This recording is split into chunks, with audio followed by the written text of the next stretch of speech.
Buenas tardes, chicos. Iniciamos con el tema de la crisis económica y políticas en el Ecuador, clase número 6. Es la crisis más fuerte que se vivió, fue de 1980 hasta el 2005. ¿A qué se debe esta crisis económica y política? Se caracterizó por una serie de desafíos que afectaron la estabilidad del país y marcada de luchas sociales, marcada de marchas sociales, de reclamos sociales, y que muchas terminaron en bajar a los presidentes de su cargo. ¿Cuál es uno de los principales elementos de la crisis? Es el endeudamiento externo. El acceso a préstamos internacionales para proyectos de gasto público.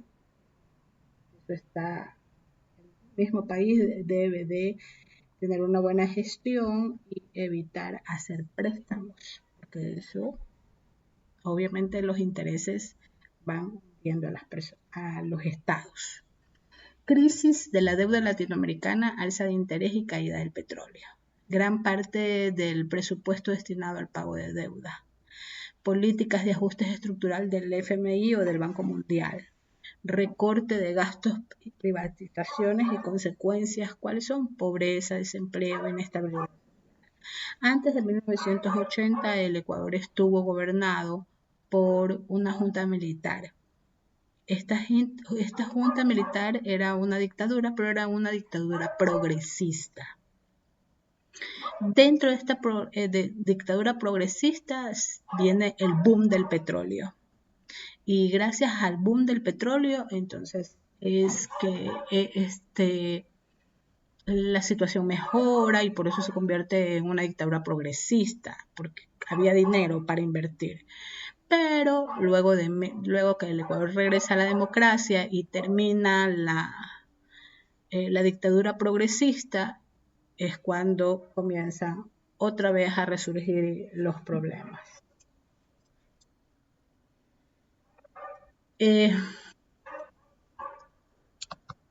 También en 1999 vivimos una crisis de feriado bancario. Expansión bancaria sin regulación adecuada, caída del petróleo y fenómeno del Niño agravaron la situación, quiebra de bancos y congelamiento de depósitos en el feriado bancario, pérdida de ahorros, inflación y devaluación del sucre, empobrecimiento generalizado y desconfianza en el sistema financiero.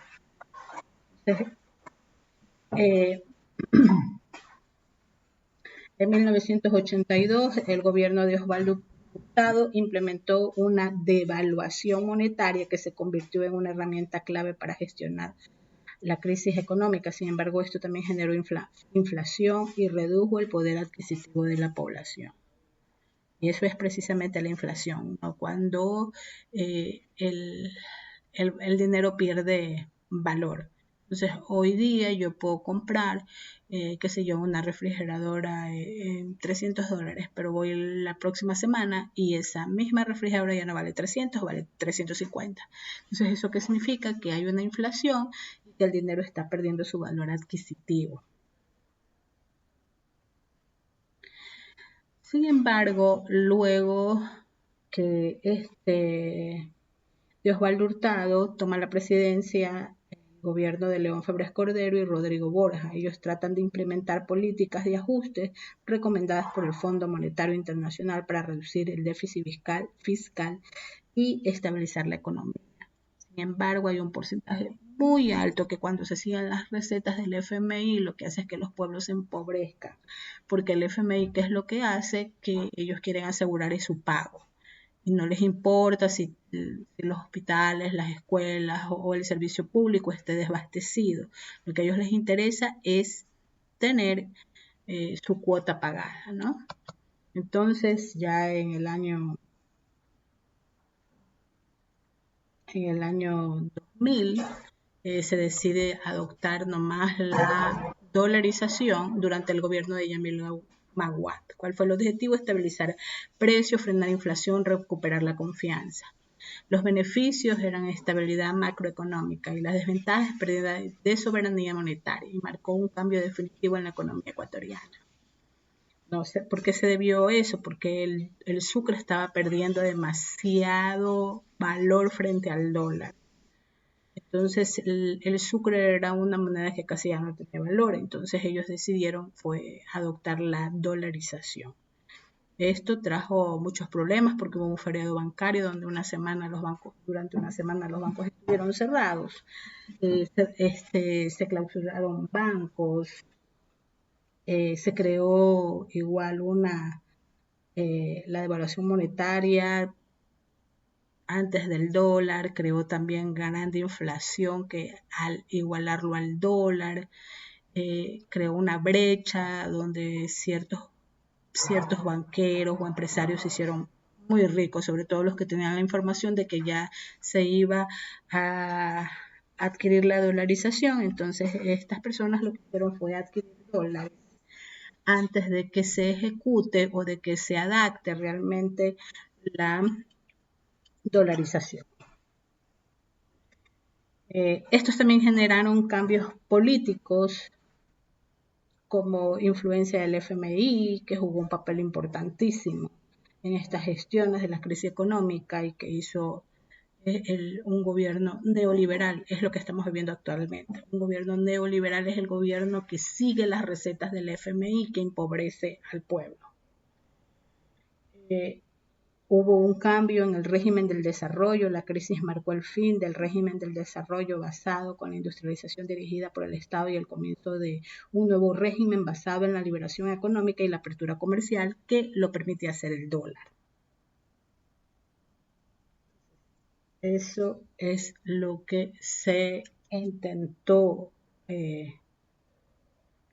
eso fue lo que se intentó realmente cambiar la economía del país y realmente fue un cambio definitivo porque lo malo es que ya no manejamos nuestra propia moneda.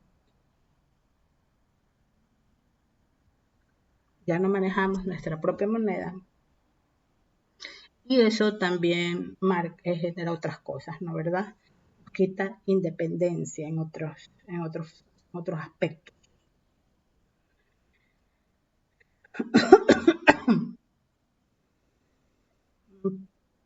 Quizás la confianza en la moneda del dólar, que es una moneda estadounidense, generó la confianza y redujo la incertidumbre económica, pero esa moneda, nosotros dependemos económicamente de los Estados Unidos y si el dólar cae, posiblemente los estudiosos están diciendo que eso puede suceder, porque ahora se ha armado un nuevo grupo que piensan liderar la economía del mundo, que son los BRICS. Entonces, y ellos piensan crear como una nueva moneda que desplace al dólar.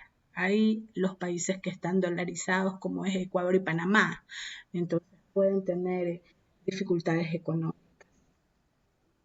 ¿No? Aparte, bueno, mientras el dólar se sustente dentro del mercado internacional como una fuerte moneda, eso también facilita el comercio internacional porque es una moneda ampliamente aceptada y todavía se encuentra dentro de ese poder. No sabemos lo que va a suceder más adelante, ¿no?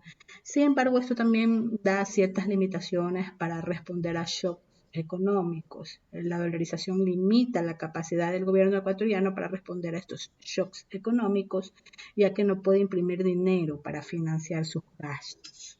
Eso es lo malo, ¿no? Y como les digo, estamos sujetos a una dependencia de la economía de los Estados Unidos. Mientras ellos esté bien, estamos bien, pero si se vulnera su moneda, a nosotros también nos va a ir mal.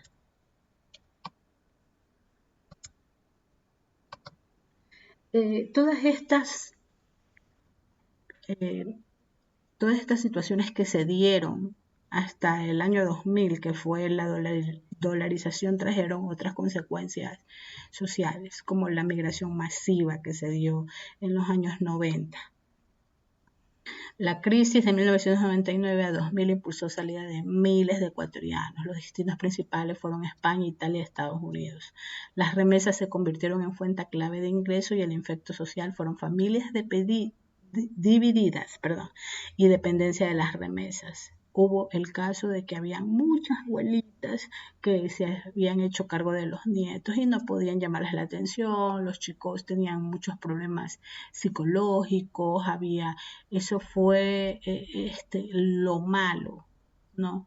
Habían muchos chicos que realmente no se estaban formando dentro de un hogar bien estructurados, ¿no? Que se estaban criando dentro del hogar de los abuelos y los abuelos ya no estaban en capacidad de estar yendo a cada rato al colegio a preguntar cómo les iba, si estaban asistiendo a clase.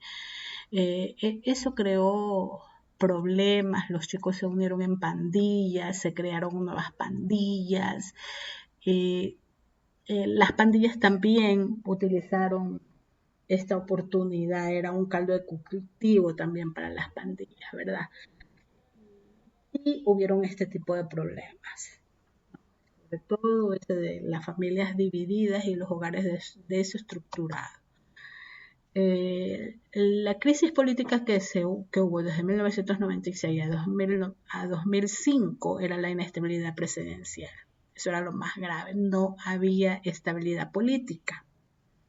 ¿Por qué? Porque Abdalá Bucaram fue destituido. Duró un año en el cargo y fue destituido y lo acusaron de que tenía problemas mentales. Yamil Magua fue derrocado tras la dolarización porque hubo muchísima gente que perdió mucho dinero. Y peor, en los bancos que se cerraron, estos bancos hasta el día de hoy no devuelven el dinero a esas personas que confiaron y que tenían guardados sus ahorros en esos bancos. Gustavo Noboa continuó con la dolarización, pero estos presidentes iban cumpliendo periodos de 2 años, porque como sacaban, por ejemplo, Abdalá Bucaram cumplió 2 años, Yamil Magua 2 años, Gustavo Noboa 2 años, así. Entonces, Lucio Gutiérrez 2 años, que también fue destituido. 3 presidentes destituidos en menos de 10 años. Eso creaba una gran inestabilidad económica, social. Las empresas grandes no querían venir a invertir al Ecuador porque no se sabía realmente lo que iba a pasar. Cada presidente ponía sus nuevas políticas y estas políticas a veces eran convenientes, otras veces no eran convenientes. Y era un cambio constante que evitaba una proyección económica financiera, un negocio para establecer si iba a ganar o iba a perder. No se podía hacer una proyección financiera debido a esta inestabilidad. Entonces, por ese motivo, no había inversión extranjera. Como conclusión, tenemos que en el periodo de 1980 al 2005 estuvo marcado por una crisis económica y política, endeudamiento externo, feriado bancario, dolarización, transformación de la economía, migración masiva. Lo que nos salvaron fueron las remesas. Y la inestabilidad política, que generó el rechazo de los ciudadanos y abrió paso a nuevos proyectos políticos y nuevos personajes. Pues ya sabemos que después del 2005, en el 2007, entra en la cancha a Rafael Correa, que es un personaje odiado y querido. Y es el personaje que más se nombra en la política ecuatoriana, ¿verdad? Entonces, eso ya será otro tema. Listos, chicos, cualquier novedad, por favor, se comunican conmigo por medio de la plataforma. Que tengan buen día.